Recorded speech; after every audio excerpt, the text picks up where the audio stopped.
আজকের পুরো পৃথিবী টিকেই আছে ডলারের গোলামির উপর। ভেনেজুয়েলার প্রেসিডেন্টকে হাত পা বেঁধে তুলে নিয়ে যাওয়ার কারণ কি? টাকা, তেল। আজকে মুসলমানেরা মুক্তি পাচ্ছে না কেন? ডলার ভিত্তিক অর্থনীতির গোলাম। সব IMF, ওয়ার্ল্ড ব্যাংকের কাছ থেকে লোন নিয়ে রেখেছে। সারা পৃথিবীর সকল অর্থনীতির কন্ট্রোল ইহুদিদের আছে। তাহলে মুসলমান বলবে আমি ঘুমাবো, বসে থাকবো, ফ্রি ফায়ার পাবজি খেলবো, ব্যবসা করবে না, টাকা পয়সা ইনকাম করবে না, মুক্তি হবে? এটা অসম্ভব। ব্যবসা করতে হবে, টাকা পয়সা ইনকাম করতে হবে। আল্লাহ সুবহানাহু ওয়া তাআলা কবুল করুক, আল্লাহুম্মা আমিন। গোলামি থেকে মুক্তির জন্য 2 নম্বর করণীয় ঈমান বিল গায়বে ইয়াকিন এবং সর্বোচ্চ তাওহীদে বিশ্বাস। আল্লামা ইকবাল লিখেছেন, ये दौर अपने बराहिम की तलाश में है। আজকের যুগে মুসলমানদের মুক্তির একটাই রাস্তা। আজকে মুসলমানদের মধ্যে একজন ইব্রাহিম আলাইহিস সালাম লাগবে। নাই, ইব্রাহিম আলাইহিস সালাম নাই মুসলমানদের মধ্যে। আল্লামা ইকবাল গবেষণা করে দেখেছে, অনুসন্ধান করে দেখেছে, মুসলমানদের মধ্যে সালাত আদায়কারী আছে, রোজাদার আছে, দানবীর আছে। ইব্রাহিম আলাইহিস সালামের মতো সর্বোচ্চ তাওহীদে বিশ্বাসী নাই। আপনারা আহলে হাদিস মানুষ মনে করছেন আমরা তো কবরে যাই না, আমরা তাবিজ কবজ ব্যবহার করি না, আমরা শিরক করি না, তাহলে আমাদেরও কিসের তাওহীদে কমতি আছে? সেটা কোথায়? ইব্রাহিম আলাইহিস সালাতু ওয়াস সালামের তাওহীদ মানে তার হৃদয় শুধু এই কবর আর শিরক থেকে মুক্ত নয়, তার হৃদয় টাকার প্রভাব থেকে মুক্ত, নেশার প্রভাব থেকে মুক্ত, নারীর প্রভাব থেকে মুক্ত, ক্ষমতার প্রভাব থেকে মুক্ত। কোনো একটার প্রলোভন দেখিয়ে তাকে আল্লাহর আনুগত্য থেকে দূরে করা যাবে না। তুমি আহলে হাদিস হলে কি হবে? সালাফি হলে কি হবে? কবরে পূজা না দিলে কি হবে? তুমি তো বিড়িখোর, সিগারেটখোর, বিড়ি সিগারেটের নেশায় আছো। তাহলে তোমার ইলাহকে ওই বিড়ি সিগারেট। ইলাহাহু হাওয়া, যার নফসকে সে নিজের ইলাহ বানিয়ে নিয়েছে। তুমি টাকার জন্য হালাল হারাম বাস বিচার না করেই টাকার জন্য পাগল, তাহলে তোমার ইলাহকে টাকা। তুমি ক্ষমতার জন্য বাস বিচার না করে মানুষ হত্যা করতে পারো, মিছিল মিটিং করতে পারো, মিথ্যা কথা বলতে পারো, তাহলে তোমার ইলাহকে ক্ষমতা। তাহলে যার অন্তরে হয় ক্ষমতার প্রভাব আছে, না হয় নারীর প্রভাব আছে, না হয় টাকার প্রভাব আছে, না হয় জুয়ার প্রভাব আছে, না হয় অন্য কোনো নেশার প্রভাব আছে, এ তাওহীদপন্থী নয়। এই ইব্রাহিম আলাইহিস সালাতু ওয়াস সালামের উত্তরসূরি নয়। যতই শিরকে আকবার না করুক, বড় শিরক না করুক, ইব্রাহিম আলাইহিস সালাম কে? যার হৃদয় শুধু ওটাই চায় যেটা আল্লাহ বলেছে, তার হৃদয় ওটাই ভালোবাসে যেটা আল্লাহ ভালোবাসে, তার হৃদয় ওটাই ঘৃণা করে যেটা আল্লাহ ঘৃণা করে। এটা এত সহজ নয়। আল্লাহ যেটা ঘৃণা করতে বলেছে ওটাকে আপনি শতভাগ ঘৃণা করবেন, আর আল্লাহ যেটা ভালোবাসতে বলেছে ওটাকে আপনি জান প্রাণ দিয়ে ভালোবাসবেন। এই মহব্বত, এই ভালোবাসা আল্লাহ সুবহানাহু ওয়া তাআলার সাথে, এই সম্পর্ক আল্লাহ সুবহানাহু ওয়া তাআলার সাথে, আল্লাহকে আপনি ওই লেভেলের ইলাহ মানেন, এই মুসলমান হওয়া এত সহজ নয়। ওই ইব্রাহিম আলাইহিস সালাতু ওয়াস সালাম হওয়া অত সহজ নয়, কিন্তু ইব্রাহিম আলাইহিস সালাম লাগবে। মুক্তি ইব্রাহিম আলাইহিস সালাতু ওয়াস সালামের মতো মানুষ হওয়া ছাড়া সম্ভব নয়। 2 নম্বর ঈমান বিল গায়বে ইয়াকিন। গায়েব মানে যা চোখে দেখা যায় না। আজকে এখানে আব্দুল্লাহ বিন আব্দুর রাজ্জাক উপস্থিত হয়েছে, এটা আপনারা চোখে দেখতে পাচ্ছেন, কিন্তু এখানে যে ফেরেশতারাও উপস্থিত হয়েছে এটা কি দেখতে পাচ্ছেন? দেখতে পাচ্ছেন না। কিন্তু ফেরেশতারা যে উপস্থিত হয়েছে ওটাকে যেই দিন এইভাবে বিশ্বাস করতে পারবেন, যেভাবে এখন আমাকে দেখে যেটা আপনার অন্তরে যেই মাত্রার বিশ্বাস, যেখানে আব্দুল্লাহ বিন আব্দুর রাজ্জাক উপস্থিত আছে, এই মাত্রার বিশ্বাস যেই দিন হবে, যেন এখানে আমার পাশে ফেরেশতারা বসে আছে, এটার নাম ঈমান বিল গায়বে ইয়াকিন। এটা হচ্ছে দেখতে পাওয়া, ভিজুয়ালাইজ করা। কবরকে আপনি দেখতে পাচ্ছেন, জান্নাতকে আপনি দেখতে পাচ্ছেন, জাহান্নামকে আপনি দেখতে পাচ্ছেন। আপনি কল্পনা করেন, আসহাবুল উখদুদের ঘটনা বলছিল তাওহীদ ভাই, ওমা নাকামু মিনহুম ইল্লা ইউমিনু বিল্লাহিল আজিজিল হামিদ, বলছে যে আগুনের মধ্যে ঢুকে যাচ্ছে। ঘটনা তো ভাই বলেছে, আমি শুধু লজিক বলি। ওদের বাড়ি আছে, ঘর আছে, বাড়ি ঘর রেখে সাক্ষাৎ আগুনের মধ্যে কিভাবে ঢুকে? একটা রাস্তা ছাড়া ওই আগুনের মধ্যে ঢুকার কোনো রাস্তা নাই। আপনি পারবো না। পারবো একটা শর্ত পূরণ করলে। সেটা কি? আসহাবুল উখদুদের ঈমান বিল গায়বে ইয়াকিন এত বেশি ছিল যে ওরা ওই আগুনের মধ্যে জান্নাত দেখতে পাচ্ছিল। ওরা আগুনে ঢোকেনি রে পাগলা, ওরা জান্নাতে ঢুকেছে। আল্লাহু আকবার। আপনি মনে করছেন আগুনে ঢুকেছে, কিন্তু ওরা তো আগুন দেখতেই পায়নি। ওরা ওই আগুনের জান্নাত দেখতে পেয়েছে। আমরা কিসে ঢুকছি? জান্নাতে ঢুকতেছি।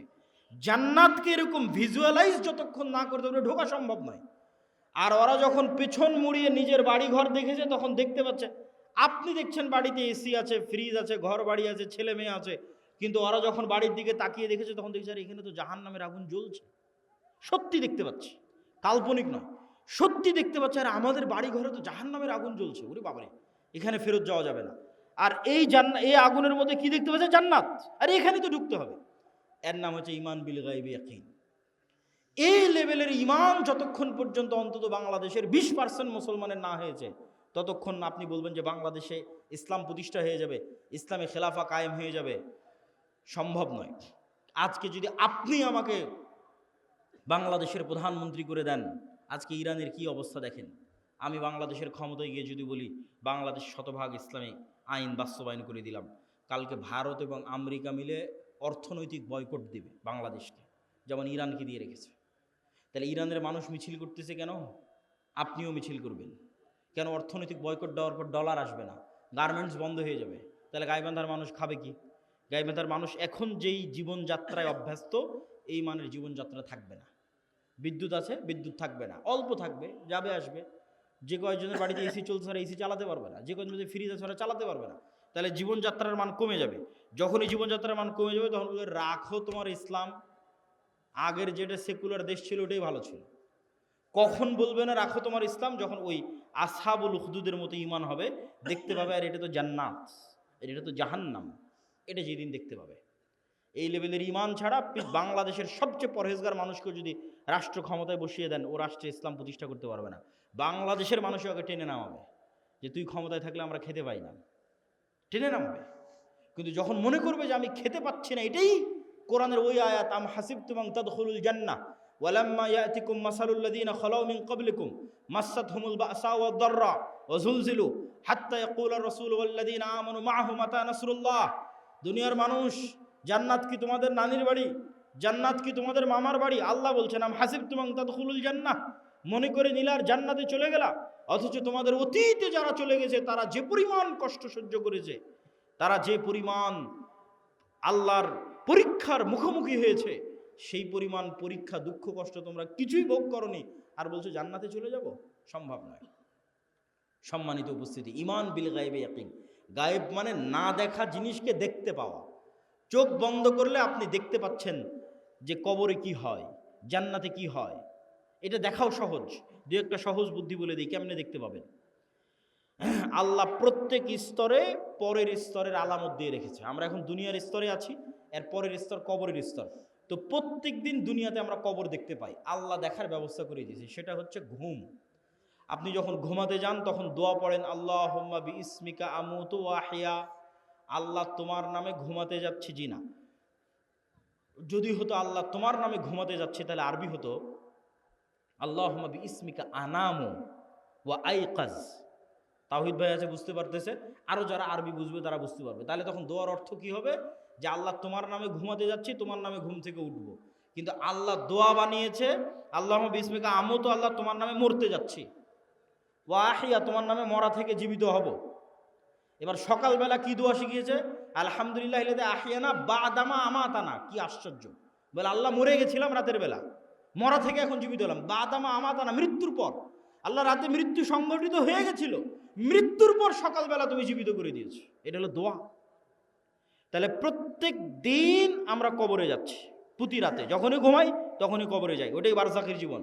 বারজাখী জীবন ওই রকমই, কাছাকাছি। সেটা স্বাদ আল্লাহ সুবহানাহু ওয়া তাআলা দেন, যদিও রুহের পার্থক্য ভেদে বারজাখী জীবনে এক একজনের এক এক রকম হবে। যেমন যারা শহীদের রূহ, এরা পাখি হিসেবে জান্নাতে উড়বে, তাদের খাবারের ব্যবস্থা থাকবে। যারা শহীদের রুহের চাইতে উপরের লেভেলের রূহ, তারা আল্লাহর আরশে ঝুলন্ত থাকবে, বাতির মতো, আলোক বাতির মতো আল্লাহ। যারা তাদের চাইতেও টপ লেভেলের রূহ, নবীদের রূহ, তো নবীরা আরো টপ লেভেলের লাইভ জীবনযাপন করবে বারজাখে, লাইভ জীবনযাপন বারজাখে। মুসা আলাইহিস সালামের সাথে সাক্ষাৎ হচ্ছে, মসজিদে আকসায় নামাজ পড়তেছে মুহাম্মদ সাল্লাল্লাহু আলাইহি ওয়াসাল্লামের পিছনে, ইব্রাহিম আলাইহিস সালামের সাথে সাক্ষাৎ হচ্ছে। সবাই তো মরে গেছে, সবাই তো বারজাখী জীবনে আছে, কিন্তু নবীদের রূহ আরো আপার কোয়ালিটি, ওদের বারজাখী জীবনের ধরন আরো ভিন্ন, আরেকটু লাইভ। আর সাধারণ মুসলমানের রূহ ইল্লিয়িনে থাকবে যদি মুমিন হয়, আর কাফের, মুশরিক, ফাসিক, মুনাফিক হলে সিজ্জিনে থাকবে। এবার যখন চলে গেছে ইল্লিয়িনে, যখন চলে গেছে বারজাখী জীবনে, ওখান থেকে এবার জাহান্নাম দেখা যাবে প্রতিদিন, ওখান থেকে এবার জান্নাত দেখা যাবে প্রতিদিন। যেমন দুনিয়াতে প্রতিদিন কবর দেখা যাচ্ছে, প্রতিদিন ঘুমাচ্ছি, প্রতিদিন কবরে যাচ্ছি। এবার যখন কবরে চলে যাব, মানে চিরন্তন ঘুমে চলে যাব, তখন প্রতিদিন জান্নাত দেখব, জাহান্নাম দেখব। যে জাহান্নামের অধিকারী সে জাহান্নাম দেখবে, যে জান্নাতের অধিকারী ওই জান্নাত দেখবে। এবার কিয়ামত হওয়ার পর তখন সেখানে বাস্তবে প্রবেশ করবে। সম্মানিত উপস্থিতি, বারজাখী জীবন। ঠিক কিয়ামতকে ভিজুয়ালাইজ করতে পারতে হবে, জান্নাতকে ভিজুয়ালাইজ, দেখতে চোখ বন্ধ করলে যেন জান্নাত দেখা যায়। আপনার কাছে চিরন্তন চিরস্থায়ী আনন্দ কোনটা? আজকে আপনার বাপ মা ভাই বোন সবার সাথে বিচ্ছেদ হয়ে গেল, আপনার বাবা মারা গেছে, দাদা মারা গেছে, তাদের সাথে আর জীবনে কোনো দিন দেখা হবে না, এটা অনেক কষ্টের। আর যদি মনে করেন না আবারও এই গাইবান্ধা, এই শাখাহাতি, এই বালুয়ার গ্রামে যদি আমার বাবা মা ভাই বোন সবাইকে নিয়ে একসাথে থাকতে পারতাম, বিশাল বাড়ি হতো, আর যদি কোনোদিন মৃত্যু না হতো, সবাই যদি একসাথে মিলেমিশে আনন্দে কাটাতে পারতাম, তাহলে এই স্বপ্ন জান্নাতে পূরণ হবে। তাহলে জান্নাতে আসল জীবন, দুনিয়ার জীবন জীবন নয়। আমরা এই যে ঢাকা থেকে রওনা দিয়ে আপনার এই শাখাহাতিতে যতক্ষণ অপেক্ষা করতেছি, রুহের জগৎ থেকে সফর শুরু হয়ে জান্নাতে যাওয়া পর্যন্ত দুনিয়ার সময় অতটুকু। আমি এই যে আধা ঘন্টা আগে এসেছি, আর আধা ঘন্টা পর এখান থেকে বের হয়ে যাবো, 1 ঘন্টা সময় যতটুকু, রুহের জগৎ থেকে সফর শুরু হয়ে জান্নাতে যাওয়ার পর্যন্ত এই দুনিয়ার 60 বছরের জীবন ততটুকু, বাস্তবেও ততটুকু। কিয়ামতের মাঠে মানুষ উঠে বলবে, আরে দুনিয়াতে তো আমরা একদিন ছিলাম। বাস্তবেও আপনি এখন কল্পনা করে দেখেন যে আপনার গত 30 বছর চোখের পলকে পার হয়ে গেছে। মনে হবে আরে কয়দিন ছিলাম আমি দুনিয়াতে। ঠিক যখন মরার সময় কাছে চলে আসবে 60 বছর, তখনও মনে হবে আরে 2-1 দিনের মধ্যে সময় তো পার হয়ে গেল। এই একই অনুভূতি কিয়ামতের মাঠে যখন উঠবেন, ধরে দুনিয়াতে তো ছিলামই না, 1 দিন কি 2 দিন ছিলাম দুনিয়াতে। এটাই আল্লাহ বলে যে দুনিয়ার জীবন 1 ঘন্টার সমান, আধা ঘন্টার সমান। শুধু ধৈর্য ধরলেই হয়, একটু ধৈর্য ধারণ করলেই হয়। আল্লাহ সুবহানাহু ওয়া তাআলার কাছে পৌঁছার জন্য প্রস্তুত থাকার চেষ্টা করতে হবে। এটা ঈমান বিল গায়বি ইয়াকিন, এটা ছাড়া মুসলমানদের মুক্তি হবে না। আর 2টা কাজ করতে হবে মুসলমানদেরকে। টাকা ইনকাম করার কথা বলেছি, আরও 2টা কাজ আছে। এক, নেতা হওয়ার জন্য 2টা শর্ত পূরণ করতে হবে। সত্যবাদিতা, ন্যায়পরায়ণতার শর্ত, শিক্ষা এবং জ্ঞানের শর্ত। বুঝেন, আল্লাহ সুবহানাহু ওয়া তাআলা এই পৃথিবীকে যেই ফাংশনের উপর ডেভেলপ করেছে, এই ফাংশন সবার জন্য সমান। এই যে মোবাইল, এই মোবাইলের যেখানে চাপ দিলে লাইট জ্বলবে, এখানে যদি আমি চাপ দিই তাও লাইট জ্বলবে। এখানে ডোম চামার ম্যাথর মুচি হিন্দু বৌদ্ধ খ্রিস্টান সে চাপ দেয় তাও লাইট জ্বলবে, কেননা ওটা ওইভাবেই ফাংশন করা আছে। তো আল্লাহ এই পৃথিবীকে কিছু সিস্টেমের উপর ডেভেলপ করেছে। এখানে কিছু বাটন আছে, যেই সমস্ত বাটনে চাপ দিলে পরের রেজাল্ট বের হয়ে আসে। তো আল্লাহ তার নিজের তৈরি করা নিয়ম ভাঙ্গে না, খুব কম ভাঙ্গে। আল্লাহ আগুনকে তৈরি করেছে পোড়ানোর জন্য। ওই যে আসহাবুল উখদুদ, ওরা কত তাকওয়াবান পরহেজগার, ওরা আগুনের মধ্যে ঢুকে গেছে, আগুন পুড়িয়ে দিয়েছে। আগুন বলেনি যে এরা আল্লাহওয়ালা মানুষ, এদের পুড়াবো না। আল্লাহ তরবারিকে তৈরি করেছে কাটার জন্য। আল্লাহর নবী চাচা হামজা পর্যন্ত কেটে গেছে তরবারিতে। তরবারি বলেনি আরে এটা তো হামজার শরীর কাটবো না, না, নিয়ম নিয়ম। আল্লাহ খুব কম সময় নিয়ম ভাঙে। শুধুমাত্র ইব্রাহিম আলাইহিস সালামের সময় নিয়ম ভেঙেছে। আগুনকে বলছে, আগুন কুলনা ইয়া নারু কুনি বারদাম ওয়া সালামান আলা ইব্রাহিম, তোমার কাজ পোড়ানো, তবে আজকে নয়। কিন্তু সাধারণত আল্লাহ নিয়ম ভাঙে না। তাহলে আল্লাহ পৃথিবীকে তৈরি করেছে একটা নিয়মের উপর। সেই নিয়মটা হচ্ছে যে জ্ঞান এবং শিক্ষার বাটনে চাপ দিবে, ও অটোমেটিক শক্তিশালী এবং নেতা হয়ে যাবে। এটার উপর পৃথিবী দাঁড়িয়ে আছে। পৃথিবীর ফাংশনের মধ্যে একটা ফাংশন, যে জ্ঞান এবং শিক্ষা অর্জন করবে ও অটোমেটিক শক্তিশালী হবে, নেতা হবে। এখন ইহুদি খ্রিস্টান, ইউরোপ, আমেরিকা, ইসরায়েল, তাদের ছেলেমেয়েরা জ্ঞান এবং শিক্ষা অর্জন করবে, আর গাইবান্ধা, মহিমাগঞ্জ, গোবিন্দগঞ্জের যুবকেরা যদি free fire, PUBG, Facebook, IPL, BPL, জুয়া, অনলাইন বেটিং, নেশা, বিড়ি, সিগারেট, গাঁজা এগুলো নিয়ে ব্যস্ত থাকে, তাহলে আল্লাহ বলবেন না যে এই ইহুদি খ্রিস্টানেরা তোরা যতই জ্ঞান অর্জন কর, তোদেরকে নেতা বানাবো না। আমার গাইবান্ধা গোবিন্দগঞ্জে একটা মদখোর জুয়াখোর বান্দা আছে, ওকে নেতা বানাবো। কথা কি আমার বোঝা যায়? আল্লাহ সুবহানাহু ওয়া তাআলা তার নিয়ম ভাঙবেন না। অতএব তুমি যদি মনে করো আমাকে নেতা হতে হবে, তাহলে ওই বাটনে চাপ দিতেই হবে যেই বাটন নেতা হওয়ার জন্য আল্লাহ পৃথিবীতে দিয়ে রেখেছে, সেটা হচ্ছে জ্ঞান এবং শিক্ষা। জ্ঞান অর্জন করতে হবে, পড়তে হবে। আদম আলাইহিস সালাম সবচেয়ে জ্ঞানী, আল্লাহ সুবহানাহু ওয়া তাআলা সবচেয়ে জ্ঞানী। জ্ঞান আল্লাহর বৈশিষ্ট্য। জ্ঞান আদম আলাইহিস সালামের বৈশিষ্ট্য। তলুতকে নেতা বানানো হয়েছে জ্ঞানের কারণে। অতএব যুবক সমাজ তোমাদের জ্ঞান অর্জন করতে হবে। তারপরের পয়েন্ট কি? ন্যায় পরায়ণতা, সত্যবাদিতা।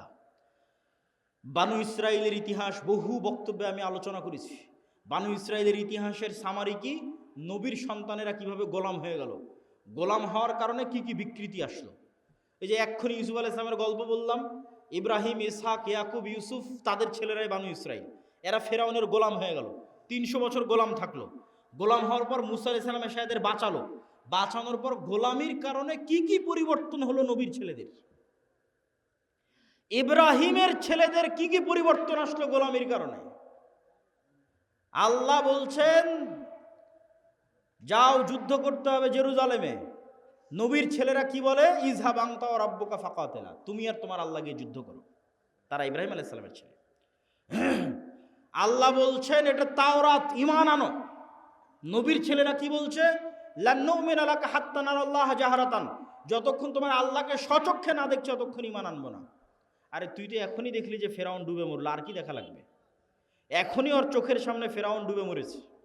ফেরাউন ওদের উপর জুলুম করতো, সমুদ্রে ফেড়ে রাস্তা তৈরি হয়ে গেছে। এরা এখন এসে বলে যে আল্লাহকে না দেখলেই ঈমান আনবো না। তাহলে কেমনে নবীর ছেলেদের স্বভাব এরকম হয়ে গেল? আল্লাহ বললেন আসমান থেকে খাবার আসবে, মান্না এবং সালোয়া। মান্না সালোয়া কি? মাশরুম।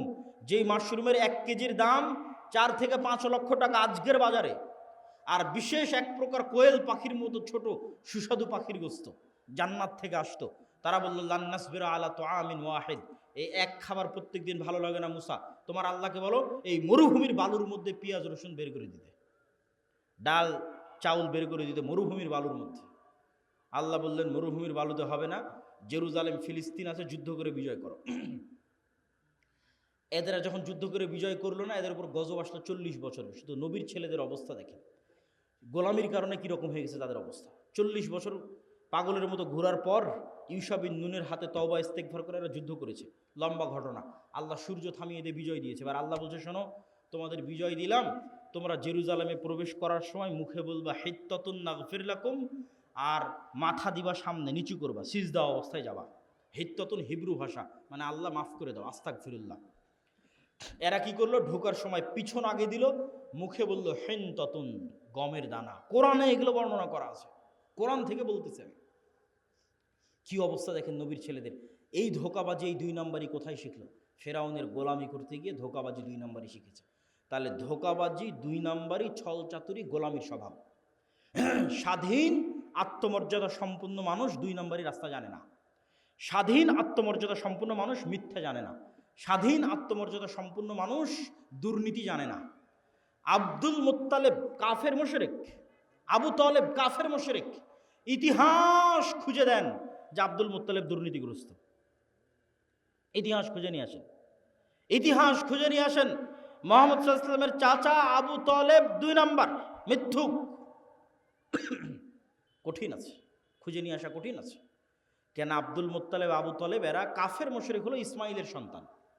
বানু ইসরাইল ইসহাকের সন্তান, ইব্রাহিমের এক ছেলে ইসহাকের সন্তান, আর এরা ইব্রাহিমের আর এক ছেলে ইসমাইলের সন্তান। আল্লাহর দয়ায় ইসমাইলের ছেলেরা কোনোদিন কারো গোলাম ছিল না। কেন গোলাম ছিল না? আরে মক্কাতে না আছে পানি, না আছে নদী, না আছে সমুদ্র, না আছে ফল ফসল, কি আছে মক্কায় যে কে এসে মক্কা দখল করবে? কেউ মক্কা দখল করেন। আব্রাহা একবার চেয়েছিল যে এখানে কেন মানুষ ইবাদত করতে যায়, আমি ইয়েমেনে ইবাদতের ঘর তৈরি করব, আমার এখানে ইবাদত করতে আসবে। তো ওখানে মানুষ ইবাদত করতে যায়নি, তো কাবা ঘর ভাঙতে গেছিল আব্রাহা, একবারই। তা বাদে কেউ ইসমাইলের সন্তানদেরকে কেউ গোলাম বানায়নি। এই জন্য ইসমাইলের সন্তানেরা অধিকাংশই, 2-1 জনের কথা বলা যাবে না, অধিকাংশই জন্মগত মিথ্যা, ধোঁকা জানত না। তাহলে কি দাঁড়ালো? বানু ইসরাইলের সামারি আর মুহাম্মদ সাল্লাল্লাহু আলাইহি ওয়াসাল্লামের বাপ দাদা আর বানু ইসমাইল, ইসমাইলের সন্তানের সামারি। যে গোলামি করে, গোলামি থেকে কি স্বভাব আসে? দুর্নীতি, 2 নম্বরই, ধোঁকাবাজি, মিথ্যা। আর যে নেতা, যে নেতৃত্ব দিবে, সে মিথ্যা জানে না, সে দুর্নীতি জানে না, সে 2 নম্বরই জানে না, সে ধোঁকাবাজি জানে না। এবার চলে আসেন আমাদের কাছে। ব্রিটিশেরা দেখলো, আমেরিকা দেখলো যে মুসলমানেরা যদি একবার সত্য বলা শিখে যায়, মুসলমানেরা যদি একবার ন্যায় প্রতিষ্ঠা করা শিখে যায়, তাহলে তো পৃথিবীতে আমাদের থাকার জায়গা হবে না। তাহলে মুসলমানদের এমন সিস্টেমের মধ্যে ফেলে দাও যেন ওরা কোনোদিন সত্য বলা শিখতেই না পারে। মুসলমানদের একটা নেতাও যেন সত্যবাদী ন্যায়পরায়ণ না হয়। তাহলে কি দিতে হবে? গণতন্ত্র। কেমনে গণতন্ত্র? কেমনে গোলাম তৈরি করে?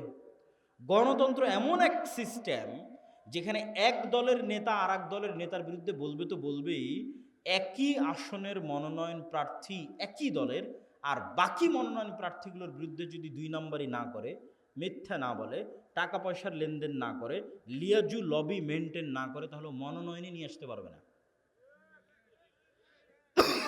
বাস্তব মাঠের পরীক্ষা। আর ইশতেহারে দল নিজেও জানে বাস্তবায়ন করতে পারবে না, মিথ্যা ওয়াদা দিবে। মিথ্যা না বলা শিখলে ভোট পাবে না। আর যারা ভোটার সেও মিথ্যা ওয়াদা দিবে। যত এমপি প্রার্থী আসবে, হ্যাঁ ভাই আপনাকে ভোট দেব, 500-1000 টাকা, 500-1000 টাকা, হ্যাঁ আপনাকে ভোট দেব। ভোটারও মিথ্যুক, এমপিও মিথ্যুক, মনোনয়ন প্রার্থীও মিথ্যুক, এবং সবাই লিয়াজু লবি, 2 নম্বরই রাস্তা, ধোঁকাবাজি, এগুলো একদম ভোটের দিন পর্যন্ত যদি না করে ও জিতেও আসতে পারবে না। তাহলে এই গণতান্ত্রিক পদ্ধতিতে 300 এমপি নির্বাচিত হয়ে গেল। এখন বানু ইসমাইল আর বানু ইসরায়েলের এই যে আগের ফরম্যাট আপনাকে দিয়ে দিলাম, এই ফরম্যাট অনুযায়ী আপনি বলেন যে এই 300 এমপি নেতা না গোলাম? একটু জোরে বলতে হবে, নেতা না গোলাম? গোলাম। এইটা যদি একবার বুঝে গেছেন, তাহলে বুঝে গেছেন যে মুসলমানদের সমস্যা কোথায়, মুসলমানদের কাজ কি। এবার তো নেতাদের অনেক দোষ ত্রুটি বললাম, এবার একটু আমাদের দোষ ত্রুটি খুঁজি। আমরা কেমনে বুঝবো যে আমি ন্যায়পরায়ণ আছি কিনা, আমি নেতা হতে পারবো কিনা, আমি সত্যবাদী কিনা? দেখেন, দেশ ঠিক করতে ওসি, ডিসি, এসপি, মন্ত্রী, সচিবালয়ে যারা থাকে এরাই আসল। ক্ষমতায় ডক্টর ইউনূস 2 বছরের জন্য, আগের সরকার 16 বছরের জন্য, নতুন যারা আসবে 5 বছরের জন্য। কিন্তু এই আর্মি, পুলিশ, কোর্ট, জজ, সচিবালয়ে যারা আছে এদের কারো চাকরি যায়নি, এরাই থাকবে। তো এরা যদি বলে যে আমরা আজ থেকে দুর্নীতি করবো না, আজ থেকে সত্যবাদী, আজ থেকে ন্যায়পরায়ণ, তো দেশে তো 80% ইসলাম কায়েম হয়ে যাবে। ইসলাম কায়েম হওয়া মানে কি, এটাও বুঝতে হবে। ইসলাম কায়েম হওয়া মানে, যদি মনে করেন সবাই 5 ওয়াক্ত সালাত আদায়কারী হবে, ঠিক আছে, সমস্যা নেই। যদি মনে করেন সবাই পর্দা করবে, ঠিক আছে, সমস্যা নেই। কিন্তু কল্পনা করেন যে আজকে গাইবান্ধার শতভাগ মানুষ আজ থেকে 5 ওয়াক্ত সালাত আদায় করতেছে, আর গাইবান্ধার আজকে সব নারী পর্দা করতেছে, কিন্তু এদের অধিকাংশই এখনো 2 নম্বরই করতেছে, মিথ্যা বলতেছে, অন্যের সম্পদ দখল করে নিচ্ছে, দুর্নীতি করতেছে। তাহলে এখানে ইসলাম কায়েম হয়েছে? ইসলাম কায়েম হয়নি। এবার আপনি বুঝবেন কেন বললাম ওসি, ডিসি, এসপি এরা যদি আজ থেকে শতভাগ সৎ হয়ে যায়, তাহলে 80% ইসলাম কায়েম হয়ে যাবে। শুধু কি তাই, এই ওসি, ডিসি, এসপি, মিনিস্টার, সচিবালয় যারা আছে, এরা আল্লাহকে ধোঁকা দিতে চায়, মানুষকে ধোঁকা দিতে চায়। 2 নম্বরই উপায়ে টাকা ইনকাম করে সেই টাকা দিয়ে হজ করে পাপ ক্ষমা করতে চায়। নাউজুবিল্লাহ। এই পাগলদেরকে কে বুঝাবে যে তুমি যে অবৈধ টাকা দিয়ে হজ করছো, ওটা তো কবুল হয়নি, কোনো সমস্যা নাই। তোমার মনের স্বাদ যে তুমি হজ করবা, তোমার মনের স্বাদ যে তুমি একটু মসজিদ কমিটির মেম্বার হবা, টাকা পয়সা দিবা, দান করবা, তো তুমি দান করে জানে কি পাবা, হজ করে জানে কি পাবা, তার চেয়ে তো সিক্রেট তোমার কাছেই আছে, এর চেয়ে বেশি নেকি পাওয়ার। সেটা কি? রাসূল সাল্লাল্লাহু আলাইহি সাল্লাম বলছেন, সাবআতু ইউদিল্লুহুমুল্লাহ ইয়াউমা লা দিল্লা ইল্লা দিল্লুহ, ইমামুন আদিল, যে 7 শ্রেণীর মানুষকে আল্লাহ বিশেষ ছায়া দিবে। তার 1 নম্বরে তাহাজ্জুদ গুজারকে অতিক্রম করে 1 নম্বরে চলে গেছে, দানবীরকে অতিক্রম করে 1 নম্বরে চলে গেছে, যে ওসি তার পদে বসে কিন্তু চুল পরিমাণ অন্যায় করে না, মিথ্যা বলে না। আল্লাহু আকবার। যে ডিসি, যে এসপি, যে প্রিন্সিপাল তার পদে বসে কিন্তু চুল পরিমাণ অন্যায় করে না, মিথ্যা বলে না, এটা 1 নম্বরে চলে গেছে, ইমামুন আদিল। তাহলে তুমি অন্যায় উপায়ে সুদ ঘুষ নিয়ে টাকা ইনকাম করে হজ দান করতে চাচ্ছ, এটা তো চরম বোকামি। তুমি যেখানে দায়িত্ব পালন করছো ওখানে সত্যবাদিতার ন্যায়ের সাথে দায়িত্ব পালন করো, ওটাই ইবাদত। এবার আপনাদেরকে বলি, আপনি আপনার একটা উদাহরণ, আপনার বোনকে আপনার পিতার সম্পত্তিতে ন্যায়ের সাথে সম্পত্তি বুঝিয়ে দিয়েছেন কিনা? যদি হ্যাঁ হয় তাহলে আপনার নেতা হওয়ার সম্ভাবনা আছে, যদি না হয় তাহলে আপনার মধ্যে বানু ইসরাইলের গোলামির স্বভাব বিরাজ করতেছে, আপনি গোলাম, আপনার পরবর্তী 14 প্রজন্ম গোলাম। নেতা হতে চাইলে আগে নিজেকে ন্যায়পরায়ণ হতে হবে, যে না, আমার বাবা যা জমি দিয়ে গেছে আমি আজকেই ন্যায়ের ভিত্তিতে আমার বোন যা পায় সেটা আমি বুঝিয়ে দিব। আমি কি আমার স্ত্রীর সাথে ন্যায় করি, আমি কি আমার বাপ মায়ের সাথে ন্যায় করি, আমি কি আমার ছেলে মেয়ের সাথে ন্যায় করি। এইভাবে যখন ন্যায় প্রতিষ্ঠার চ্যালেঞ্জে আন্দোলন তৈরি হবে যে আমরা ন্যায় প্রতিষ্ঠা করব সমাজের রুট লেভেল থেকে টপ লেভেল পর্যন্ত, এমনি রাষ্ট্রে ইসলাম কায়েম হয়ে যাবে, 80% ইসলাম কায়েম হয়ে যাবে এবং এরাই নেতা হবে। এখান থেকে নেতৃত্বের শুরু হবে। উসমান হাদি যাকে গুলি করে হত্যা করা হয়েছে, সে নির্বাচিত কোনো এমপিও নয়, সে বড় কোনো দলের নেতাও নয়, তার কোনো লাখ লাখ কর্মী বাহিনীও নাই, তাহলে তাকে গুলি করে হত্যা করা হলো কেন? এইটার ক্ষমতা, এটা দেখে আপনি বুঝবেন যে সত্যবাদিতার ন্যায়পরায়ণতার ক্ষমতা কি। সত্যবাদিতা এবং ন্যায়পরায়ণতা থাকলে মানুষ যে আসল নেতা হয়, মানুষ যে প্রকৃত নেতা হয়, তার প্রমাণ হচ্ছে ওসমান হাদি। এই রকম যুবক লাগবে। আজকের বক্তব্যে যতগুলো পয়েন্ট তুলে ধরেছি, একটা একটা করে পয়েন্ট আপনারা মিলান। 1 নাম্বার, যার ঈমান বিল গায়বে ইয়াকিন আছে। 2 নাম্বার, যার শতভাগ তাওহীদ আছে। 3 নাম্বার, যে টাকা পয়সায় গরিব ফকির নয়, ব্যবসায়ী। 4 নাম্বার, যে জ্ঞানে ভালো জ্ঞান, উচ্চ ডিগ্রি জ্ঞান অর্জন করে এসেছে। 5 নাম্বার, যে সত্যবাদী ন্যায়পরায়ণ, জ্ঞানকে বিক্রি করে না, টাকাকে অন্যায় উপায়ে লাগায় না। এই রকম যদি 500 যুবকও তৈরি হয়, তাহলে এই 500 যুবকই বিপ্লব তৈরি করে ফেলতে পারবে, শুধু বাংলাদেশে নয়, সারা পৃথিবীতে। ইনশাআল্লাহ বলেন ইনশাআল্লাহ। তবে হ্যাঁ, এই রকম যুবকদের উপর বিপদ নেমে আসবে, যেমন আসহাবে কাহাফের উপর বিপদ নেমে এসেছিল। বাঁচার রাস্তা, তার জন্য 2টে সিক্রেট থিওরি বলে আজকের বক্তব্য শেষ করব। 2টে আল্লাহর সাহায্য পাওয়ার মাধ্যম। আল্লাহর সাহায্য ছাড়া বিজয় হয়নি, হবে না, হয়নি, হবে না। আল্লাহর সাহায্য লাগবে। আল্লাহর সাহায্য পাওয়ার 1 নম্বর উপায় সালাত, 2 নম্বর উপায় জিকির। সালাত কি? আজকে এখানে বসে বক্তব্য দিচ্ছি, আমেরিকায় বসে মানুষ লাইভ দেখতেছে, ইংল্যান্ডে বসে লাইভ দেখতেছে, ঢাকায় বসে লাইভ দেখতেছে। তো এই যে ইন্টারনেটের মাধ্যমে, মোবাইলের মাধ্যমে 1000 কিলোমিটার দূর থেকে আমার সাথে তারা লাইভ কানেক্টেড হয়েছে। অনলাইন কোর্সে জুম অ্যাপের মধ্যে, গুগল মিটের মধ্যে পাসওয়ার্ড দিয়ে যখন 1000 কিলোমিটার দূরে থাকা ছাত্র 1000 কিলোমিটার দূরে থাকা শিক্ষকের সাথে কানেক্টেড হয় লাইভে এবং ক্লাস নেয়, মুখোমুখি হয়। সালাত এমন এক প্রযুক্তি যা 7 আসমানে থাকা, আরশে থাকা, রব্বুল আলামিনের সাথে জমিনে থাকা আল্লাহর সৃষ্টি মানুষের মধ্যে লাইভ কানেক্টেড করে দেয়। সালাত, আল্লাহু আকবার। আমি আল্লাহর নবীর হাদিস আপনাদের সহজবোধ্য করে অনুবাদ করলাম। হাদিস আল্লাহর নবীর, যে বান্দা যখন সালাতে দাঁড়ায় তখন আল্লাহ সুবহানাহু ওয়া তাআলা বান্দার মুখোমুখি হয়ে যায়। বান্দার চোখ যখন সিজদার দিকে থাকে, কলব যখন কানেক্টেড থাকে, তখন বান্দার সাথে আল্লাহ সুবহানাহু ওয়া তাআলা মুখোমুখি। এই সালাত আমার এবং আপনার বাঁচার রাস্তা। সালাত ছাড়া বাঁচার রাস্তা নেই। সালাত নাই, আল্লাহর গন্তির মধ্যে নাই, আল্লাহর কাউন্টের মধ্যে নাই, আল্লাহর খাতার মধ্যে নাই, আল্লাহর গণনার মধ্যে নাই। কে আপনি? আল্লাহ সুবহানাহু ওয়া তাআলা আপনাকে চেনে না। আপনি কিসের তাকবীর দেন, কিসের মিছিল মিটিং করেন, কিসের ভোট দেন, আল্লাহ সুবহানাহু ওয়া তাআলার গণনার মধ্যে আপনি নাই। তখনই গন্তির মধ্যে ঢুকবেন যখন আপনি 5 ওয়াক্ত সালাতে উপস্থিত হবেন। 5 ওয়াক্ত সালাত ছাড়া মুসলমানের বাঁচার কোনো রাস্তা নাই। সকল বিপদে আপদে মুসলমানের আসমানি মদদের দরকার, আসমানি সহযোগিতার দরকার।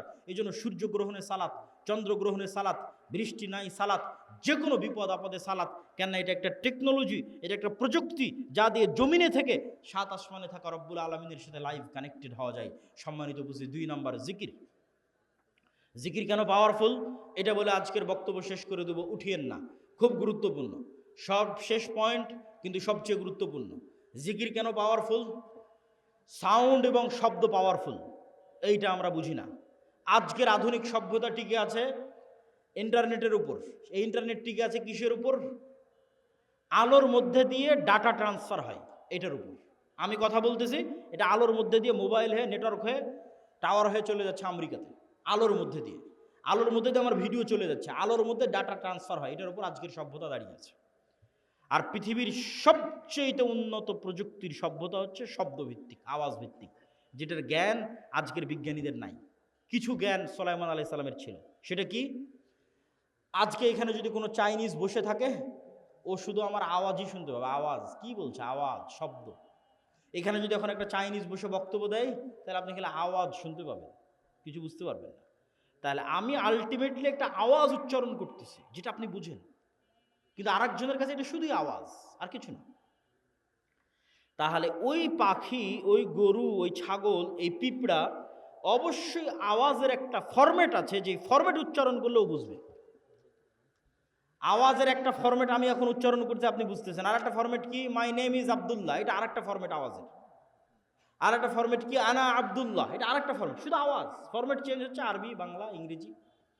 এইরকমই একটা ফরম্যাট চেঞ্জ হবে, তাহলে পিঁপড়া যে উঠতে হাঁটতেছে, ওই যে মশা বসে আছে, ও বুঝবে যেটা কি আওয়াজ দিল রে। মশা তুমি উড়ো তো, ও বুঝতে পারবে, উড়ে চলে যাবে। ওই আওয়াজটা আমি জানি না, এই আওয়াজটা সুলাইমান আলাইহিস সালাম জানতেন, আল্লাহ দিয়েছিলেন। তাহলে আওয়াজ সবচেয়ে টপ লেভেলের প্রযুক্তি, যার উপর দিয়ে প্রযুক্তি হয় না। একটা উদাহরণ বলি, সুলাইমান আলাইহিস সালাম বললেন রানী বিলকিসের সিংহাসনকে নিয়ে আসতে হবে। ইফরিত নামক জিন বলল আমি নিয়ে আসব, আপনি এখানে বসে আছেন, বসা থেকে উঠার পূর্বে নিয়ে আসবো। সুলাইমান আলাইহিস সালামের পছন্দ হয়নি। আল্লাযী ইনদাহু ইলমুম মিনাল কিতাব, সে বলল, আরেকজন বলল চোখের পলক পড়ার পূর্বে নিয়ে আসবো। তো ওর বর্ণনা দিতে গিয়ে আল্লাহ কোরআনে বলছে যার কাছে কিতাবের জ্ঞান আছে, সে বলল, সে মানুষ কি জিন আল্লাহ ভালো জানে। আল্লাহ বলছেন যার কাছে কিতাবের জ্ঞান আছে, সে বলল চোখের পলক পড়ার পূর্বে সিংহাসন আপনার সামনে উপস্থিত হবে। তাহলে ইফরিত নামক জিন গায়ের জোরে সিংহাসন নিয়ে আসতে চেয়েছে। আর যে বলল যার কাছে কিতাবের জ্ঞান আছে, এখন জ্ঞানের জোরে সিংহাসন নিয়ে আসবে। এ আবার কি জ্ঞান? কোরআনের ধারা বিবরণী তাই বলছে, জ্ঞানের জন্য।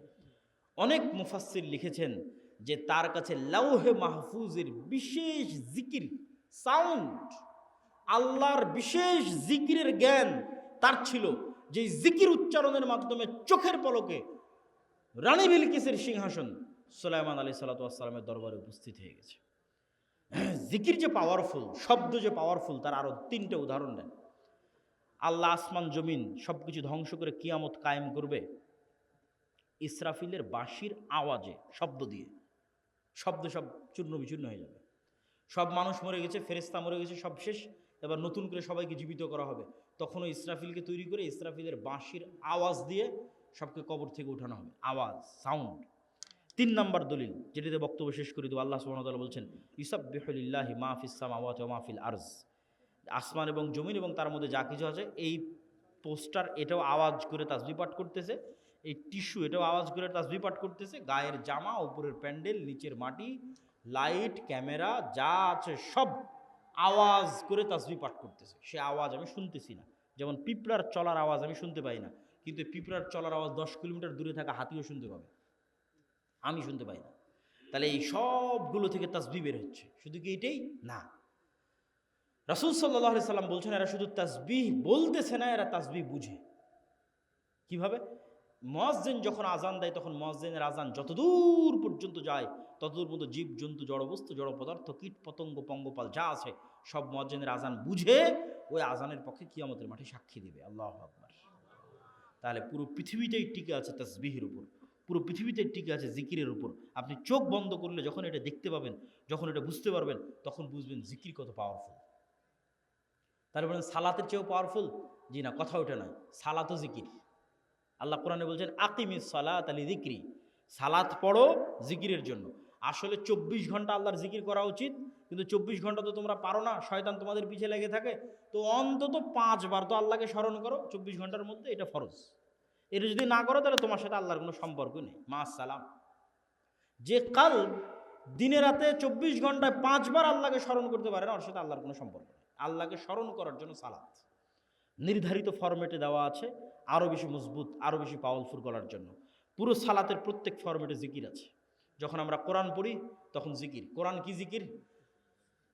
যদি বুঝেন যে আল্লাহর আওয়াজ, আল্লাহর সাউন্ড, যদি বুঝেন আওয়াজ এবং সাউন্ড পাওয়ারফুল, তাহলে একটু কল্পনা করেন কোরআন এটা কার আওয়াজ, এটা কার সাউন্ড? আল্লাহর। জিবরাইল আলাইহিসসালাতু ওয়াসসালাম আল্লাহ সুবহানাহু ওয়া তাআলার নিকট থেকে, লাউহে মাহফুজ থেকে, জিবরাইল আলাইহিসসালাতু ওয়াসসালামের নিকট থেকে মুহাম্মদ সাল্লাল্লাহু আলাইহি ওয়াসাল্লাম। এই জন্য তাজবিদের গুরুত্ব আছে। আপনার কোরআন পড়াটা যেন এমন হয় যেমনভাবে মুহাম্মদ সাল্লাল্লাহু আলাইহি ওয়াসাল্লাম পড়তেন। তাহলে মুহাম্মদ সাল্লাল্লাহু আলাইহি ওয়াসাল্লামের পড়াটা জিবরাইলের মতো, জিবরাইলের পড়াটা আল্লাহ সুবহানাহু ওয়া তাআলার মতো, আল্লাহর আওয়াজ। আল্লাহু আকবার, আল্লাহু আকবার। মুসা আলাইহিসসালাতু ওয়াসসালামের লাঠির চেয়ে পাওয়ারফুল জিনিস মুসলমানদের কাছে আছে, সেটা হচ্ছে আল্লাহর আওয়াজ, আল্লাহর শব্দ। এই জন্য এটা সর্বশ্রেষ্ঠ জিকির। আফজালুজ জিকির তিলাওয়াতুল কোরআন। সম্মানিত উপস্থিতি, তাহলে কি দিয়ে আপনি বাঁচবেন? নেতা হতে চান, ইসলামী বিপ্লব করতে চান, 2টা জিনিস লাগবে, সকাল সন্ধ্যার জিকির, 5 ওয়াক্ত সালাত, পারলে রাতেরও সালাত। আল্লাহ সুবহানাহু ওয়া তাআলা আমাদেরকে আজকের বক্তব্যের উপর আমল করার তৌফিক দান করুক, আল্লাহুম্মা আমিন।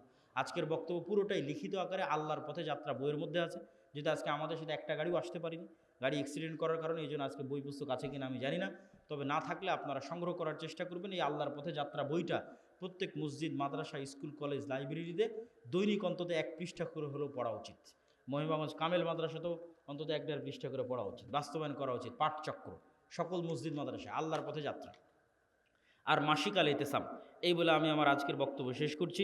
প্রশ্ন উত্তর আপনারা ধীর স্থিরভাবে থাকেন, তাড়াহুড়া করার কিছু নাই। শাইখ সালাম নেবেন। আমার প্রশ্ন হলো, কোনো ব্যক্তি সূরা কেরাত মুখ এবং ঠোঁট নাড়িয়ে না পড়ে সম্পূর্ণরূপে যদি ঠোঁট বন্ধ থাকে তাহলে এটা পড়া হলো না, এটাকে পড়ার মধ্যে ধরা হয় না।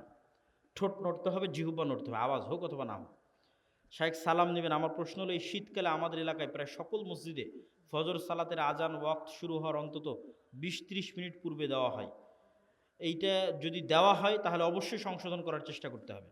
এখন তো আধুনিক যুগ, মোবাইল অ্যাপস, সব জায়গায় নির্ধারিত সময় দেওয়া আছে কখন সুবহে সাদেক হচ্ছে। কোনো ব্যক্তি ব্যাংকে টাকা রেখে কিছু সুদসহ মূলধন ফেরত পেয়েছে, উক্ত সুদের টাকা গ্রাহক নিতে ইচ্ছুক, তবে কি তিনি উক্ত টাকা কোনো অনিচ্ছুক নিকট আত্মীয় এতিমকে দান করে দিতে পারবেন? মানুষকে দিয়েন না, জনকল্যাণমূলক কাজে নেকির আশা ছাড়া ব্যয় করে দেন। সেটা যেমন ব্রিজ, কালভার্ট, টয়লেট, বাড়িঘর, এগুলো খাওয়ার মধ্যে দিয়েন না।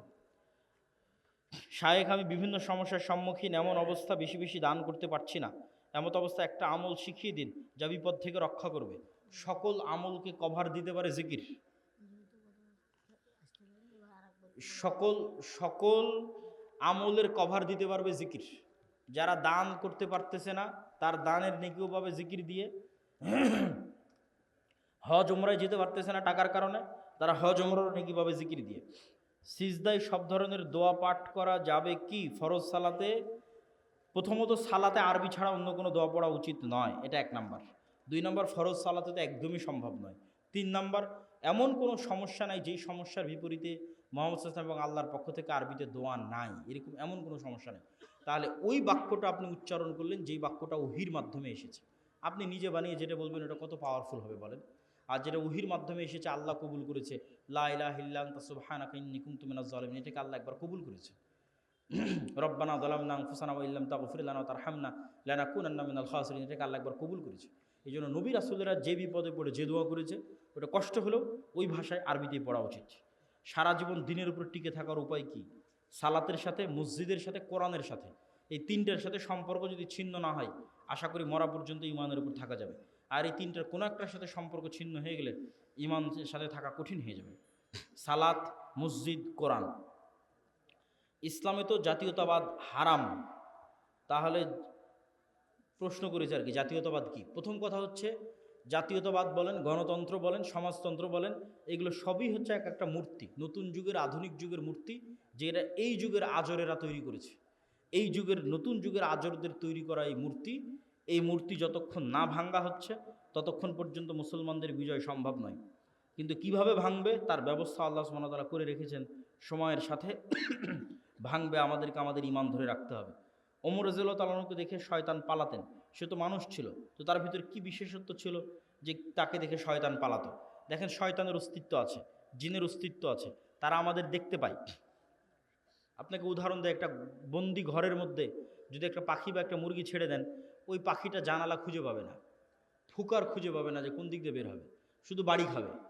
কিন্তু আপনি ঠিকই দেখতে পাচ্ছেন আর এই দিক দিয়ে ফাঁকা আছে, যায় না কেন? তাহলে ওই পাখির দেখা আর আপনার দেখা সমান নয়। কুকুর আপনাকে আপনার মতো করে দেখে না, কুকুর আপনার গন্ধর সঙ্গে আপনাকে চেনে, এভাবে দেখে না আপনি যেভাবে আমাকে দেখছেন, যে কত ফিট লম্বা, কতটুকু দাড়ি আছে, সাদা না কালো, এইভাবে দেখে না। আমার গায়ে কালো জামা আছে না সাদা, এইভাবে চিনে না কুকুর আমাদেরকে, কুকুর গন্ধে চিনে। তাহলে এক একজনের এক একটা সীমাবদ্ধতা আছে। আমরা জিন আর ফেরেশতাকে দেখতে পাচ্ছি না, কিন্তু ওরা ঠিকই আমাদের দেখতে পাচ্ছে, এখানেই আছে কিন্তু আমাদের দেখতে পাচ্ছে। তাহলে জিন এবং ফেরেশতারা আছে। আর জিন এবং ফেরেশতার সাথে মানুষের সম্পর্ক তৈরি হওয়া, মানুষের সাথে সম্পর্ক নষ্ট হওয়া, এগুলো বাস্তব। এটা নূরের সাথে যখন কালবের সম্পর্ক বেশি হয়, ফেরেশতার সাথে যখন কালবের সম্পর্ক বেশি হয়, তখন ওখানে শয়তানের অস্তিত্ব থাকে না। সালাম দিয়ে ঢুকলেন, শয়তান থাকবে না। বিসমিল্লাহ বলে খাবেন, শয়তান থাকবে না। পবিত্র থাকবেন, শয়তান থাকবে না। কোরআন তেলাওয়াত করবেন, শয়তান থাকবে না। তাহলে এগুলোতে আপনি কাকে অ্যাক্সেস দিচ্ছেন? ফেরেশতাকে, নূরকে। এগুলো নাই, উল্টাটা ঘটতেছে। সালাম দিয়ে ঢোকে না, কোরআন পড়ে না, নামাজ পড়ে না, পবিত্র থাকে না, সালাত আদায় করে না, তার উপর আবার বাড়িতে ছবি আছে, মূর্তি আছে, বাড়িতে কুকুর আছে। তাহলে ওখানে কি আছে? শয়তান আছে।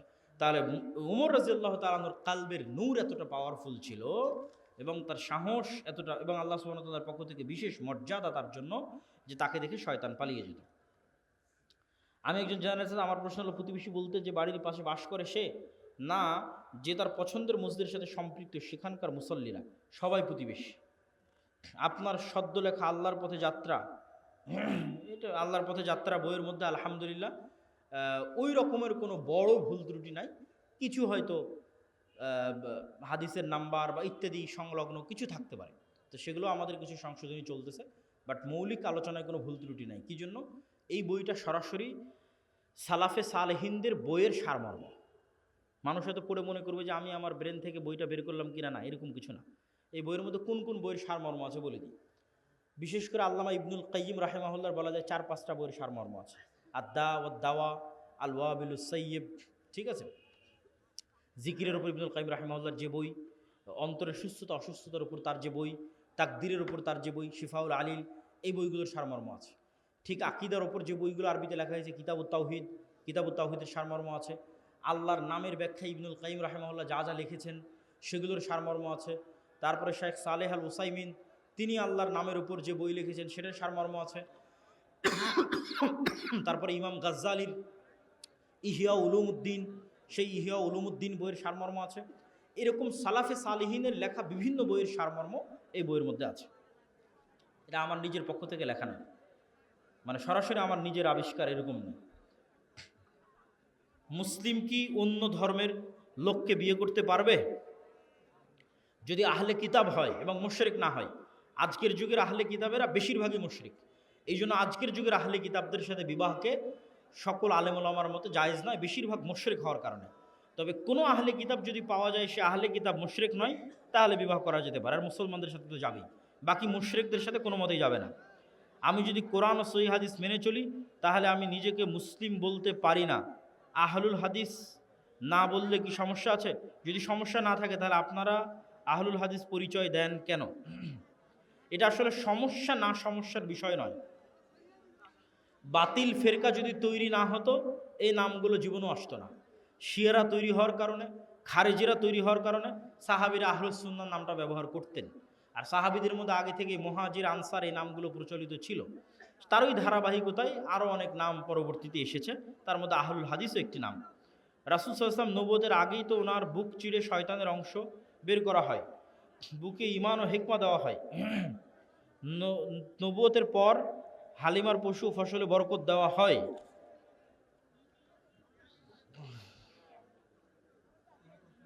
পাগল কি প্রশ্ন করেছে! আল্লাহ সুবহানাহু ওয়া তাআলা যাকে ইচ্ছা সঠিক পথের দাওয়াত দেন।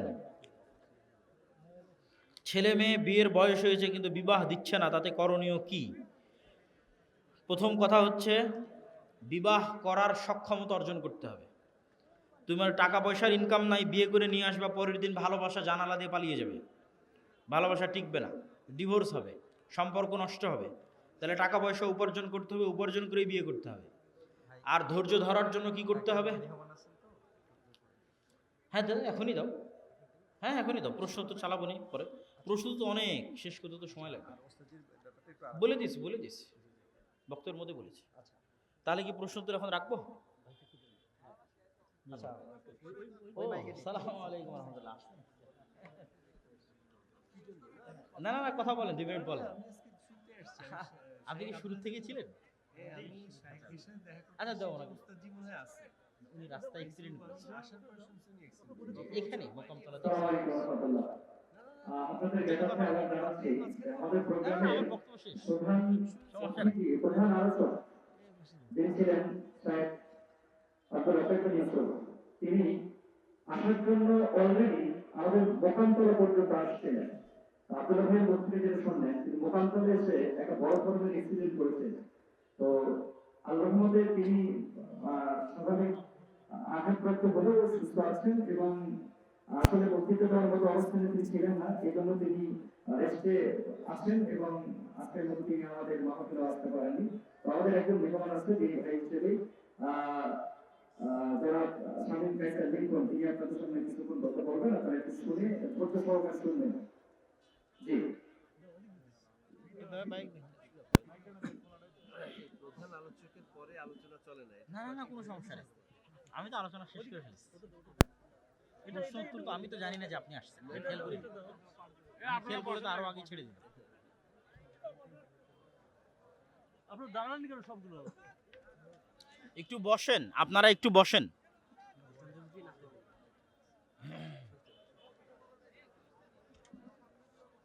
আসসালামু আলাইকুম ওয়া রাহমাতুল্লাহি ওয়া বারাকাতুহু। আলহামদুলিল্লাহি রাব্বিল আলামিন, লাহুল হামদুল হাসান ওয়া সালাতুল জামিল, ওয়া আশহাদু আন লা ইলাহা ইল্লাল্লাহু ওয়াহদাহু লা শারীকা লাহু ইয়াকুলুল হাক্কা ওয়া হুয়া ইয়াহদিস সাবিল, ওয়া আশহাদু আন্না সাইয়্যিদানা ওয়া নাবিyyana ওয়া হাবিবানা হাবিবা রাব্বিনা মুহাম্মাদান সাল্লাল্লাহু আলাইহি ওয়াসাল্লাম আবদুহু ওয়া রাসূলুহু সাল্লাল্লাহু তাআলা আলাইহি وعلى آله وأصحابه والتابعين لهم بإحسان إلى يوم الدين أما بعد الحمد لله جابوا بشوش وهذا الله رب العالمين ومن دروس السلام على محمد رسول الله صلى الله عليه وسلم اللهم صل عليه اللهم بارك عليه আমি শুধু ভূমিকা খেলাম না আমি আসলে আজকে আসলে এখানে একটা প্রোগ্রামে এসেছিলাম ফুটবল খেলার প্রোগ্রাম ছিল তখন আমি আগে থেকে জানতাম যে আজকে প্রোগ্রাম আছে সময় ছিল না কিন্তু যাওয়ার সময় শুনলাম যে শেখ আব্দুল হাসান ইউসুফ হাফিজাহুল্লাহ ওনার আজকে গত বছরের প্রোগ্রামটা ছিল এখানে সেবারও আসার সুযোগ হয়েছিল এবারও এই প্রোগ্রাম কিন্তু গতবার শেখ অসুস্থ থেকে আসতে পারেনি তো ভাবলাম যে এবার কিন্তু দেখা হবে আমি এখান থেকে আবার গোবিন্দগঞ্জ ফিরে আবার আসলাম ওনার সাথে দেখা হবে ইনশাআল্লাহ তো আসলে তাকরির যেটা এসে শুনলাম যে শেখ অ্যাক্সিডেন্ট করেছেন এবং এখন আলহামদুলিল্লাহ সুস্থ আছেন এবং সর্বশেষ ওনার সাথে আমার এইবারকার হাদিস সফরে দেখা হয়েছিল আলহামদুলিল্লাহ এবং এমন একটা সময় মানে আরাফাত মাঠে মানে উনি একটা জায়গায় উপর দিয়ে চাদর টানিয়ে ওখানে বসে দোয়া করছিলেন এবং আসরের পরে সময় দাঁড়িয়ে দোয়া করছিলেন তো ওই সময় দেখা যাচ্ছে গিয়ে কথা বললাম দোয়া করলেন তো ভেবেছিলাম আজকে এখানে দেখা হবে তো এই জন্য একটা আশা এখানে কিন্তু সুন্দর হিসেবে আসা এসে দর্শক বলছিলাম ওরাই জোর করে ধরে দিয়ে এখানে বসেছিলেন তোমরা তো প্রধান আলোচকের পরে বক্তব্য চলে না আপনার ক্ষমা করবেন তো যেহেতু কথা আসছে একটা কথা বলে দিলাম এই ধরনের মাতৃগুলো যেখানে আমরা তো আসলে রাজনীতি করি এখন অনেক সমস্যা অনেক কথা সরাসরি বলা যায় না বদলের সমস্যা একটা জিনিস বলে দেখেন এগুলো দাওয়াতের একটা মান তাই না আল্লাহ সুবহানাহু ওয়া তাআলা কি বলছেন ওয়ামান আহসানু কওলান মিম্মান দাআ ইলা আল্লাহ তার থেকে উত্তম কথা কার হতে পারে যে আল্লাহ থেকে মানুষকে ডাকে ওয়া আমিলা সালিহান এবং নিজেও নেক আমল করে যাকে আবার শুধু দেখে বসে থাকে নিজেও করে এরপরে স্বাভাবিক গতিতে কি কথা আসা যে আল্লাহ থেকে মানুষকে ডাকে নিজেও নেক আমল করে সে সফল কাম হবে তার আমল কবুল করা হবে এই ধরনের কথা তো স্বাভাবিক গতিতে আসে তাই না আল্লাহ সুবহানাহু ওয়া তাআলা এই কথা বলেন না উনি বলেন ওয়াকালা ইন্নানি মিনাল মুসলিমিন এবং সে বলে আমি মুসলিমদের অন্তর্ভুক্ত আচ্ছা বলেন নাই যে আল্লাহ থেকে মানুষকে ডাকে নিজেও নেক আমল করে তাকে বলা লাগে আমি মুসলিম বলা লাগে তো মুসলিমদেরই ডাকে তাই না মুসলিমদেরই নেক আমল করে আল্লাহ সুবহানাহু ওয়া তাআলা কোনো কিছু কিন্তু লাগবে ফিজুল মানে অনর্থক বলেন না আল্লাহ সুবহানাহু ওয়া তাআলা অন্য আয়াতে বলেছেন যেটা আমাদের আজকে প্রধান আলোচক ছিলেন শেখ আব্দুল হাসান ইউসুফ হাফিজাহুল্লাহ উনিও বলেন বিভিন্ন মাহফিলে যে ইয়া আইয়ুহাল্লাযীনা আমানু ওহে যারা আমার দলের লোক মানে আল্লাহ আমার দল কিন্তু বলতেছি দলের কথা কিন্তু বলতে এটা বলি যারা ঈমান আনে তারা আল্লাহর দলের লোক তাই না আল্লাহ আল্লাহ নিঃশর্ত আনুগত্য করে ওয়া আতিউ রাসূলা এবং আল্লাহ রাসূলের নিঃশর্ত আনুগত্য করে স্বাভাবিক গতিতে কি আসবে কিন্তু সফল হবে তুফলিহ জান্নাত পাবে তাই না আল্লাহ সুবহানাহু কিভাবে বললেন উনি বললেন ওয়ালা তুফলিহু আ'মালাকুম তোমরা আমলসমূহ বাতিল করে দিও আল্লাহর আনুগত্য করো রাসূলের আনুগত্য করো বাতিল করো মানে কথাটা কি কেমন না বুঝা যাচ্ছে যে আমলে আল্লাহ ও আল্লাহর রাসূলের আনুগত্য টিকে না সে আমলটা বাতিল বিষয় হলো রাসূল সাল্লাল্লাহু আলাইহি ওয়াসাল্লাম বলেছেন মান আমিলা আমালান যে একটা আমল করবে লাইসা আলাইহি আমরুনা তার উপর আমাদের অনুমোদন ছিল আমাদের কি আমাকে হোয়াটসঅ্যাপে নক আদেশ নেই এখন ওই কথাটা মিলেন একটা আমল ভাই 5 ভাবে প্রচলিত ভাবে করা যায় দুইটা প্রচলিত সিস্টেম সমস্ত ইখতিলাফ ফিকহি সব সিস্টেম ঘুরে ফিরে দেখা গেল এই দুইটা কোরআন সুন্নাহ অনুযায়ী চলে বাকি যে তিনটা সিস্টেম তার একটা আল্লাহ এবং আল্লাহ রাসূলের পুরো অনুমতি ঠিক আছে চতুর্থ সিস্টেমটা আল্লাহর অনুমতি থেকে রাসূল সাল্লাল্লাহু আলাইহি ওয়াসাল্লামের অনুমতি থেকে পঞ্চম সিস্টেমটা আল্লাহর অনুমতি থেকে রাসূল সাল্লাল্লাহু আলাইহি ওয়াসাল্লাম তাহলে বোঝা যাচ্ছে প্রথম দুইটা ঠিক আছে বাকি তিনটা বাতিল আমি তো রাজনীতি করে খুব বেশি বলা যাচ্ছে না এখান থেকে মহলটা বোঝা যাচ্ছে সমাজটাকে ইশারায় কাটিয়ে একটা কথা বলে বুঝতে যাবে আল্লাহ রাসূল সাল্লাল্লাহু আলাইহি ওয়াসাল্লাম যদি হায়াত যতদিন ছিল সালাম ফিরানোর পরে একবার তার কুরুর মধ্যে হাতটা এইভাবে বাড়ি করতো প্রতি ওয়াক্তে ওয়াল্লাহি আল্লাহর কসম ওয়াল্লাহি আল্লাহর কসম ওয়াল্লাহি আল্লাহর কসম কিয়ামত পর্যন্ত সালাম ফিরানোর পরে এইভাবে বাড়ি না দেওয়া পর্যন্ত সালাত কবুল হবে না যদি সেটা ইবাদতের মধ্যে থাকে খুব বেশি বলা যাচ্ছে না ভাই কেন আমরা কেন জানি না উনি করেন তো বুঝতে হবে আসতে থাকো ইসলাম মানে আত্মসমর্পণ করে সেখান থেকে মুসলিম মানে আত্মসমর্পণ করে ওই যে বাকি তিনটা পদ্ধতি একটা আমলে যেটাতে একটাতে আল্লাহ রাসূলের কারণ অনুমতি থেকে না আরেকটাতে একজনের থেকে আরেকজনের থেকে না বাকি দুইটা থেকে আপনার সাথে আমার সেগুলো আইডিয়া শেয়ার করা ছিল খুব মজা লাগে আমার যে কাছে আমি মেডিকেলে পড়ার জন্য বাইরে পরীক্ষা দিয়েছি কিন্তু ইউনিভার্সিটি ওদের মধ্যে একটা হতাশা খুবই বেশি আমি ওই দুইটাকে নিয়ে বড় ইউনিভার্সিটি আছে ছেড়ে দিলাম সে যদি মানুষ যতই আমাকে যেরকম বাহবা দেয় ডাক্তারদের চাপ মানুষ থাকে না যতই আমাকে মানুষ খুবই আক্রান্ত রোগী সমৃদ্ধি বা আমাকে চিকিৎসা পকেটে হচ্ছে কিছু দেয় কিন্তু ওইরকম আল্লাহ দিনই এবং কাজে আল্লাহ যদি কোনো একটা রাসূলের চেম্বার কথা মতো মেনে করে মানে আমি পাশে আপনাকে লাইব্রেরি ডাকলাম এবং সাথে নিজে মসজিদে ওই দুইটা করলাম বাকি কিছু তিনটা আলেম ছেড়ে থাকে দিলাম বা হতাশা হয়ে বা কোনো কারণে যারা জানে না ওখানে গেল এখন কি করা যায় আল্লাহ সুবহানাহু ওয়া তাআলা আমাদের জেনে বুঝে এটা কি ইফেক্টিভ হবে সঠিক কি আমল করতে যাচ্ছে করে মানে প্রচলিত বাতিল মেডিকেল আমল এবং ছেড়ে ইউনিভার্সিটি দেওয়ার থেকে তৌফিক কিন্তু দান করুন ছেলেপেলে আকুলু খুবই কওলি হাযা হতাশা আস্তাগফিরুল্লাহ লি ওয়া লাকুম ওয়া মানুষ লিসাইরিল যেরকম ফাস্তাগফিরুহু ইন্নাহু হুয়াল গফুরুর রহিম আসসালামু আলাইকুম ওয়া রাহমাতুল্লাহি ওয়া বারাকাতুহু এটা অ্যানাউন্স করে দাও এই ওটা বলে বলে বহুত পিস সেকেন্ড দাও এখানে এখানে এখানে দাও এখানে দাও